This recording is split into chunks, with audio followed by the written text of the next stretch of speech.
glare at me, enjoy your crispy rice. Last Monday, my husband and I went to Walmart to buy groceries. We were almost done, but my husband noticed the rice bag had some tiny bugs inside, so he went back to change it for another bag. It took him a long while and finally he came back. Turns out all the great value rice bags and another cheap rice brand had bugs inside the bags, or what seemed like eggs. And finally my husband brought the more expensive brand but with no crunchy treat like the others. We wait to pay, and in front of us there was a guy, buying 10 or 15 of each product, including like 10 bags of rice. We wait for the guy's groceries move in the checkout, and my husband saw one of this guy's stuff behind on our side of the conveyor belt, so my husband just gently moved it so it would be on the guy's side. That seemed like it irritated the guy and glared at us. I honestly didn't notice the glare, but everything went normal. When we went to put our groceries in our backpacks, our building doesn't have any parking space, so for now we don't own a car. I told my husband, that guy bought like 10 bags of rice, those had bugs inside in it too. Husband, yup, I was going to tell him to change them before paying, but the dude gave us a nasty glare, so F him. Me, serves him well, 10 bags of Rice Krispies with extra protein.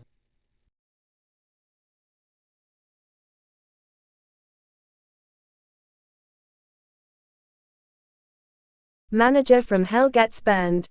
Years ago I used to work in human services assisting adults with developmental disabilities in a residential environment. I had done the job for about 8 years, moving 2 or 3 times during that period to assist in different households. It was a great company to work for and everyone was easy to get along with, until Nilan, made up name. Nilan had been the manager of a couple of houses before she took over ours. She had a terrible reputation of being a raging biatch to everyone who worked under her, but I was determined to give her the benefit of the doubt and not judge her until I saw for myself. I quickly saw for myself.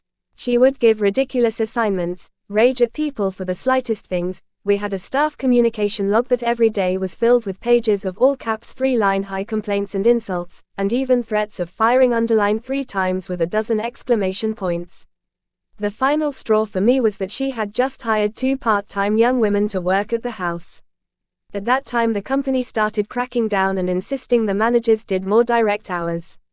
Instead of taking hours away from the 2 newbies, she decided to cut 2/3 of my hours, I had been there for 9 years at this point, and take them for herself.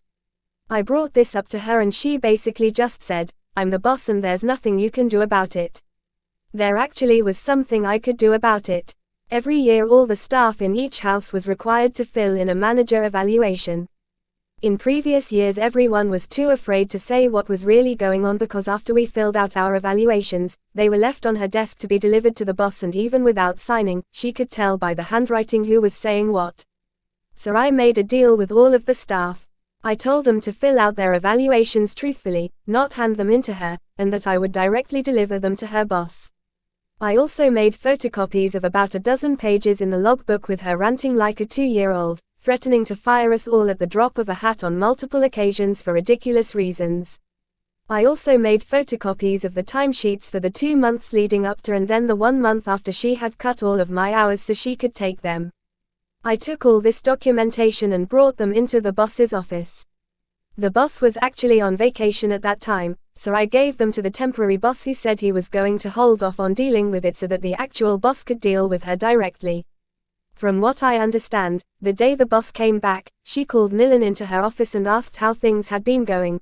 Nilan of course laid out complete bullshit about how everything was going smoothly in the house and everyone was happy. It was at that point where the boss pulled out all the paperwork and asked for an explanation. Less than half an hour after that meeting, I got a call from Nilan apologizing and promising I would get all of my hours back. After a couple more months, I moved again to a different location. These moves weren't in any way disciplinary, it was just the normal operations for the agency. 3 months into that placement, I was made assistant manager of the house. 2 weeks after that happened, Nilan had lost her position as house manager and was demoted to a normal residential worker. I was her boss, hee hee.